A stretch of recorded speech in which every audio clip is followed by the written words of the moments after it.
Hello दोस्तों, good evening. और कैसे हो? बढ़िया। चलो, तो हम जहाँ तक हमने कल पढ़ लिया था हम उससे आगे देखो। आगे क्या है, कल हमने लास्ट में ऐसे सवाल तो पूरा यही किया था, लेकिन आज उसकी थोड़ी सी प्रैक्टिस कर लेते हैं तो और साथ साथ में आगे चलेंगे, ताकि किसी के कल अगर कोई डाउट रह गया हो तो वो अच्छे से समझ में आ जाए। मेरी बात समझ में आई? यानी कि इससे लास्ट क्लास में हमने इसके बारे में एक एक चीज़ डिटेल से पढ़ी थी, लेकिन फिर भी हम थोड़ा सा एक बार रिवाइज़ कर लेते हैं। ठीक है, देखो, जिसको नहीं आया था उस दिन उसको भी कोई प्रॉब्लम नहीं होगी। तो देखो, 360 कोई संख्या ली, उस दिन मैंने संख्या ली मात्र छोटी सी, हमने 24 संख्या ली थी। ठीक है ना, तो 24 ले लो, 360 ले लो, 100 ले लो, 180 ले लो, 200, 150, 500, कितना भी हम एक कोई संख्या लेते हैं, उन संख्या में कुल गुणनखंडों की संख्या, विभिन्न प्रकार के गुणनखंड कितने हैं, उन गुणनखंडों का योगफल कितना होगा, उनकी संख्या कितनी होगी, उनके सम गुणनखंड विषम गुणनखंडों का योगफल, उनके विषम कितने होंगे, उनके विषम का योगफल कितना होगा, ये सारे सवाल हमने किए थे। ठीक है ना, तो ओके, देखो ये 360 है, तो सबसे पहले देखो 360 के हम गुणनखंड निकालेंगे। तो वो जो गुणनखंड हम ऐसे करके निकालते हैं, ये 2 का भाग दिया तो कितनी बार गया, 180 बार। फिर 180 में फिर से 2 का भाग दिया तो कितना आया, बोलो 90 बार। फिर से 2 का भाग दिया तो कितना आया, 45 बार। और फिर से 3 का जाएगा, 2 का नहीं जाएगा तो कितनी बार जाएगा, बोलो इसमें दिया 15 बार। और फिर 15 में दिया 3 का, फिर कितनी बार, 5 बार। और लास्ट में 5 का गया 1 बार। मेरी बात समझ में, सबको दिखाई दे रहा है? यानी कहने का मतलब इसमें 2 आया कितनी बार, 3 बार। अगर मैं इस संख्या को लिखना चाहूँ तो देखो, मैं यहाँ साइड में लिख देता हूँ इस जगह, है ना, जगह कहीं नहीं है, लेकिन आप समझ सकते हो कि ये 2 की पावर 3 है और 3 की पावर 2 है और 5 की पावर 1 है। अब इसको मैं एक बार बंद कर देता हूँ। और मैंने आपको ये बताया था, इन सभी सवालों को सोल्व करने के लिए बस हमें यही चाहिए और कुछ नहीं चाहिए। मेरी बात समझ में आ रही है? इन सभी सवालों को सोल्व करने के लिए बस हमें इसके जो अभाज्य गुणनखंड आपने किए हैं यही चाहिए। तो 360 में कुल कितने अभाज्य गुणनखंड है? अभाज्य गुणनखंड 1 है, 2, 3, 4, 5, 6, 6 ही तो है। ये हम यहाँ भी गिन सकते हैं। देखो, ऊपर जो पावर है ना, गुणनखंडों की संख्या जब भी गिनी जाएगी बस इस पावर का ही काम आएगा। तो कितने हो जाएंगे, 3 और 2 5 और 1 6। तो इसका आंसर हो जाएगा कितना, 6। पहला सवाल सबको समझ में आया? बहुत ही सिंपल है। ठीक है ना। दूसरा सवाल हम बोले कि विभिन्न प्रकार के, यानी विभिन्न प्रकार बोल दो या विभिन्न अभाज्य गुणनखंड, यानी प्रकार कितने हैं, टाइप कितने हैं। तो टाइप एक तो ये है 2, एक ये है 3, एक ये है 5। 3 प्रकार की चीज़ें हमारे पास, इस प्रकार के 3 है, टोटल 3 है, लेकिन प्रकार तो एक ही है। ये ऐसे कितने अपने पास, ऐसे कितने हैं, ऐसे अपने पास 2 हैं, लेकिन ये प्रकार तो अपने आप में एक ही है। 3 एक ही प्रकार होता है, समझ गए। जैसे कलर की बात करें तो ये कलर के 3 पैकेट पड़े हैं, ये कलर के 2 पैकेट पड़े हैं। पैकेट है लेकिन कितने प्रकार के कलर हैं, 1 कलर, 2 कलर, 3 कलर। मेरी बात समझ में आई? तो उस समय हमें ये आंसर देना है, कितना देना है, 3। तो यहाँ तक के 2 सवालों में किसी को दिक्कत नहीं। ठीक है, यहाँ तक कोई दिक्कत नहीं। अब देखो, इससे आगे हम समझते हैं सार्वय गुणनखंडों की कुल संख्या बताओ। तो देखो, मैंने आपको बताया था इसके अंदर सम भी है और ये विषम है। ध्यान देना, देखो इन चीज़ों के लिए बता रहा हूँ ये बात। ये हमारे पास विषम वाले आंसर हैं, ये हमारे पास सम वाले आंसर हैं। ठीक है ना। तो देखो, ये सम है, ये विषम है, ये विषम, लेकिन हमें इस सवाल में सभी पूछे गए हैं, है ना। सार्वय गुणनखंड टोटल, सम विषम टोटल बताओ।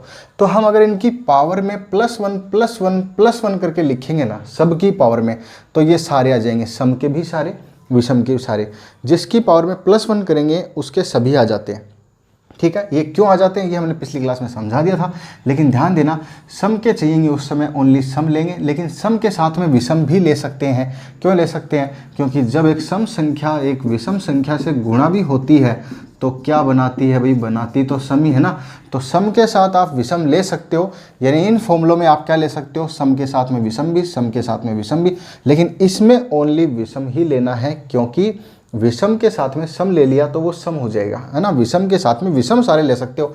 तो इसमें हम कौन कौन से लेंगे, इसमें हम 3 वाला और 5 वाला, ये 2 मान लेंगे। ठीक है ना, वो भी इसके पूरे मान लेंगे। ठीक है, ओके। तो चलो वापस आ जाओ, सार्वय गुणनखंडों की संख्या। तो देखो, संख्या जब भी निकालनी हो ओनली पावर काम में लेनी है। पिछले सवाल में बताया संख्या निकालनी, तो ये जो पावर है 3, 3 + 1 करने से सभी आ जाएंगे, है ना।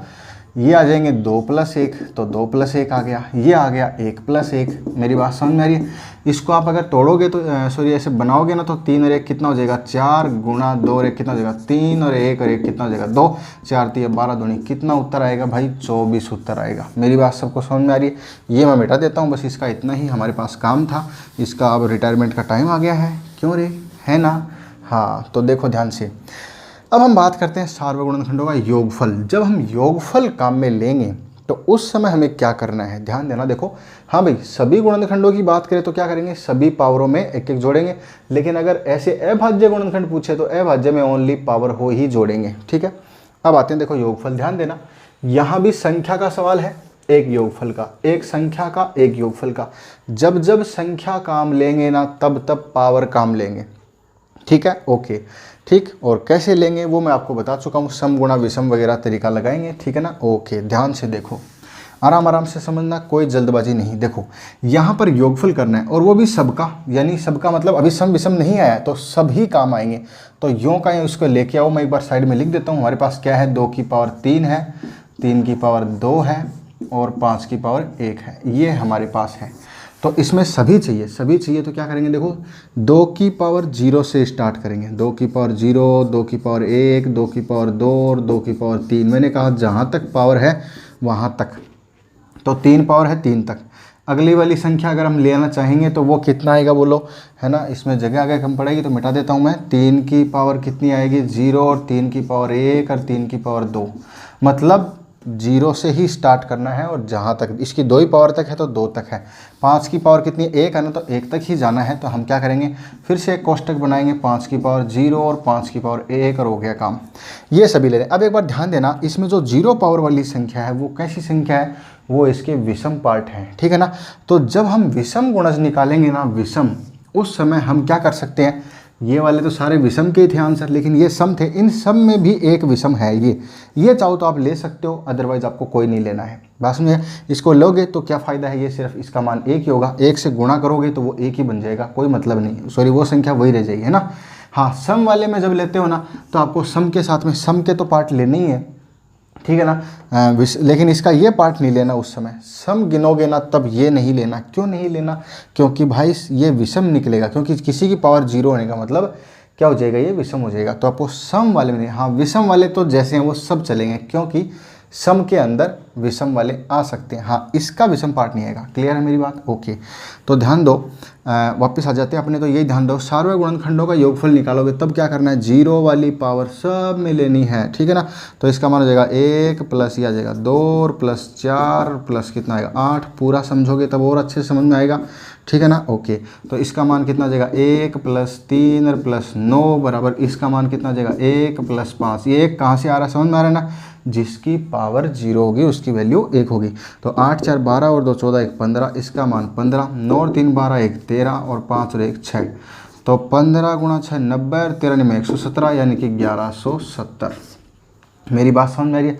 इसका योगफल हो गया 1170। अब देखो हम सम पे आते हैं। मैं वही चीज़ कंपैरिजन के आधार पे बता रहा हूँ कि आज हम क्या करने वाले हैं। तो जब इसके अंदर निकालेंगे ना तो हम ये सब लेंगे, सब। देखो विषम के तो सारे पार्ट आएंगे। देखो ध्यान, निकाल क्या रहे हैं वो ध्यान दो, हम सम निकाल रहे हैं। सम में ये सब चलेंगे, ये सब चलेंगे, ये सब भी चलना चाहिए, लेकिन इसमें ये मत लेना। ये क्यों नहीं लेना, क्योंकि ये विषम हो जाएगा। अब आप कहेंगे सर ये भी तो विषम है। अरे भाई ये दूसरे डिब्बे में है, इसके विषम सारे पार्ट चलेंगे क्योंकि ये इससे गुणा होकर सम ही होने वाले हैं। लेकिन इसके अंदर वाला मान कम से कम वो तो विषम ना हो, इसकी पावर 1 लगाने का मतलब ये विषम हो जाएगा। जैसे देखो इसका देखो 15 बन गया, संख्या दिखाई दे रही है क्या। लेकिन 8 4 12 2 14 इतना रखते तो ये सम रहता ना, फिर सम से गुणा होकर के टोटल क्या बनता, सम बनता। क्लियर है। तो इसलिए सम निकालो तब ये मत लेना, बस क्लियर, ओ खत्म। बाकी सब ले लेना। देखो अब मैं 2 की पावर 1, सॉरी अभी सिर्फ संख्या निकालनी है ना, योग वाले में काम मिलेंगे। पहले एक बार संख्या तो निकालें। तो संख्या कैसे निकालेंगे, इसके अंदर संख्या हम निकालेंगे उस समय भी हमें यही काम करना है कि इनकी जो संख्या है ना, इसमें +1 वाला ये वाला काम में लेना ही नहीं। तो नहीं लेना तो इसकी पावर कितनी थी, 3, तो इसमें +1 करते थे। वापस वही काम कर रहा हूँ मैं। 2 + 1, ये किसका है, 3 वाला, इसका 1 + 1 बोला, सब ले लिया ना। इसमें तो कोई अंतर ही नहीं है। बाद में बोला ये तो सेम हो गया। तो ध्यान देना, इस सम वाले में अपने को ये संख्या नहीं लेनी। क्यों नहीं लेनी इस पार्ट में, क्योंकि ये किसकी पावर थी, ये 2 की पावर थी। ध्यान देना, ये 3 किसकी पावर थी, 2 की। तो 2 की पावर वाले में 1 वाला मान तो लेना ही नहीं है। विषम वाले ले सकते हो, तो इट मीन्स इसमें अकेला क्या आएगा, 3 ही आएगा। ध्यान देना, ओके। बाकी इसमें प्लस नहीं। तो कितना हो जाएगा, 3 गुणा 2 और 1, 3 गुणा 2, 3 3 9 दूनी कितना हो जाएगा भाई, 18, यानी सम गुणनखंडों की संख्या कितनी होगी? 18 होगी। अब चलो उनका योगफल, तो योगफल के लिए मैं अभी जो बता रहा था वही काम है, बस ये मत लेना, बाकी सब आ जाएगा। तो 2 की पावर 0 को छोड़ दो, 2 की पावर 1, 2 की पावर 2, 2 की पावर 3, 2 की पावर 3 तक ही है क्या? ओके, ख़त्म हो गया। फिर आ गया जो 3 की पावर 0, हाँ ये 0 वगैरह सब ले लेंगे, इसमें कोई दिक्कत नहीं है रे भाई। ओके, तो ये भी ले लिया। 5 में भी ले लेंगे क्योंकि ये विषम संख्या है, इसमें कोई प्रॉब्लम नहीं है, विषम वाले सब पार्ट ले लो। तो इसका मान कितना हो जाएगा? 2, 4, 6, 6 और 8 14, 14 गुणा ये कितना होगा रे? 1 और 3 कितना होता है? 4, 4 और 9 कितना होता है? 13, है ना, ये 13, और वो कितना हो जाएगा? 6। तो इसको अब गुणा करो तो कितना आएगा बोलो? 13, 14 कितना आ जाएगा? 14 पंजो 14 छिका कितना? 84, और 84 को गुणा करते हैं 13 से, तो 13 चौके 92, हासिल 9, 13 8 104 और 9 कितना? 113, यानी कि 1132 कितना हो जाएगा? 1132। टोटल योगफल कितना था? 1170, वो सबका था, और 1132 किसका है? ओनली सम गुणनखंडों का है। ठीक है, ओके, ये हो गया। अब हम बात करते हैं विषम की, तो विषम की भी संख्या की बात करते हैं। अब यहाँ ध्यान देना, इसमें थोड़ी बात अपनी क्लियर हो जाएगी। विषम चाहिए तब सम का तो नाम ही नहीं होना चाहिए, ये नहीं आएगा। ओनली अब इन दोनों को काम में लेंगे, और वो भी पूरी संख्या चाहिए जितनी है। तो इनके ऊपर पावर है ना, उसमें 1 जोड़ दो, पूरी संख्या आ जाएगी। फिर से पावर है, उसमें 1 जोड़ दो। इस बार हमने इसको कैंसिल किया है, क्योंकि सम का नाम नहीं लेना विषम वाले पार्ट में। क्यों नहीं लेना? क्योंकि वो उसको सम कर देता है। हाँ, सम में विषम चलता, क्योंकि सम और विषम क्या होता है? सम ही रहता है, इसमें नहीं हो पाएगा। तो ये कितनी हो जाएगा? 3 गुणा 2 बराबर कितना हो जाएगा? 6 हो जाएगा। अब देखो योगफल, योगफल निकालते हो तब भी आपको ध्यान देना है, सम निकालते हो, विषम निकालते हो तो सम को तो लेके ही मत आना, इसको लेके आ जाओ। लेकिन सभी निकालना है, सभी का योगफल तो 0 से स्टार्ट होगा। योगफल में पावर चलती हैं, और वो भी वहाँ तक चलती हैं जहाँ तक पावर होती है। ठीक है, तो अब इसके आ जाओ 5 की पावर 0 और 5 की पावर 1, तो ये कितना हो जाएगा? 1 + 3 + 9, और इसमें आ जाएगा 1 + 5 बराबर 6। 9 3 12 1 13 गुणा 6 बराबर कितना होता है रे? 78 होता है। मेरी बात समझ में आ रही क्या? इनका योगफल 78 हो गया है, और उनका योगफल देखो कितना हो गया है। क्लियर है? ठीक है, ओके। तो यहाँ तक की बोलो, मेरी बात समझ में आ रही है? ठीक है, तो इससे आगे हम चलते हैं। ये वाला सबका कंप्लीट हो गया, ये वाला हम पहले भी पढ़ चुके हैं। इससे आगे हम चलते हैं अपने सवालों पे। ध्यान दो कि आज हम थोड़ा सा स्टार्ट करते हैं इसको। अभी तो ये इसके छोटे छोटे सवाल थे, टॉपिक की स्टार्टिंग ही चल रही है अभी तक, तो है ना। देखो अब इससे आगे क्या करते हैं। इससे आगे का सवाल आपके सामने मैं देता हूँ, करना जल्दी सी।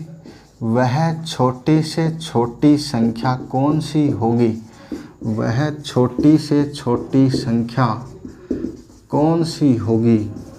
कौन सी होगी जो 8, 6 व 12 से, छोटा सवाल देता हूँ, पूर्णतः विभाजित हो जाए। क्या हो जाए? विभाजित हो जाए, यानी कि भाग पूरा पूरा चले जाए, पूरी डिवाइड हो जाए। तो जल्दी से आंसर दे दो फटाफट 1 सेकंड में। ठीक है, फिर मैं भी बताता हूँ। देखो हमने किया क्या है कि एक छोटी से छोटी संख्या निकालनी है जो 8, 6 और 12 से पूर्णतः विभाजित हो जाए। तो विभाजित होने का मतलब क्या है? हमें 8, 6 और 12 का क्या करना है भाई? एलसीएम निकालना है। मेरी बात समझ में आ रही है? क्योंकि मैंने बताया था आपको क्लास में कि विभाजित हो जाए इसका मतलब क्या होता है? होने वाली संख्या एलसीएम निकालना होता है, और विभाजित कर दे तो एचसीएफ। ये एक छोटा सा पॉइंट ध्यान रखना, हो जाए तो एलसीएम और इनको विभाजित कर दे तो एचसीएफ। ठीक है ना। तो अभी एलसीएम निकालते हैं। एलसीएम निकालने का तरीका सबको मालूम है, 8, 6 और 12 इस तरीके से निकालेंगे। 2 का भाग सब में जाता है तो ये 4 हो जाएगा, ये 3 हो जाएगा, ये 6 हो जाएगा। फिर 2 का भाग जाता है, 2 का 3 में जाता नहीं तो इसमें चला गया। फिर से 2 का भाग एक संख्या में जाओ चाहे आपको देना है, इसमें नहीं जाता, इसमें नहीं जाता, छोड़ दो।